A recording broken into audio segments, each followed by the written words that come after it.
আজ সন্ধ্যা রান্নাঘরে ঢুকতেই ভাবলাম আজ একটু রঙিন কিছু হোক। বাজার থেকে আনা লাল শাকগুলো তাকিয়ে আছে ঝকঝকে লালচে পাতায়। পাশে রাখা ছোট ছোট চিংড়ি মাছগুলো যেন দুষ্টু চোখে তাকিয়ে বলছে, আমাদের একসাথে দাও তো কড়াইতে। চুলায় তেল গরম করতে পেঁয়াজ রসুনের গ্রান ঘরটা গম গম করতে লাগলো। এর মধ্যে আমি টমেটো দিয়ে দিলাম। টমেটোর টক মিষ্টি স্বাদটাই অন্যরকম, তাই না?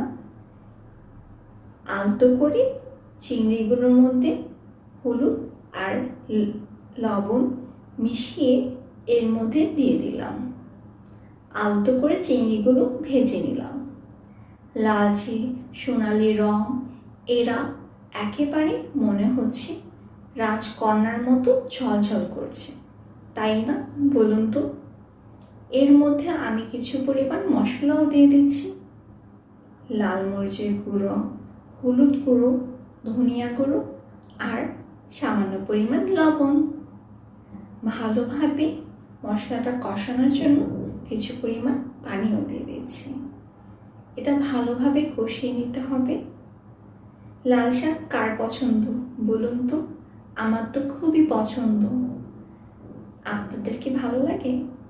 লাল শাক দেখতে কত রঙিন, তাই না? আমার কাছে তো খুবই পছন্দ।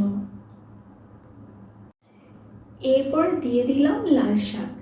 একটু মনে হচ্ছে কি জানেন, চট করে সবুজ লাল রং মিশে গেল কড়াইতে, যেন রঙের খেলা। চুলা ধোয়া আর গন্ধ, মনটা ভরে গেল। চিংড়ির মিষ্টি শাক আর লাল শাকে হালকা টক মিষ্টি গ্রান মিশিয়ে যে মায়া তৈরি হলো, তাতে মনে হলো এক প্লেটে লুকিয়ে আছে গ্রামের বিকে, নদীর ধারে শৈশব আর মায়ের হাতে রান্নার সুখ। কার কার লাল শাক দিয়ে চিংড়ি মাছ পছন্দ? আমার তো খুবই পছন্দ।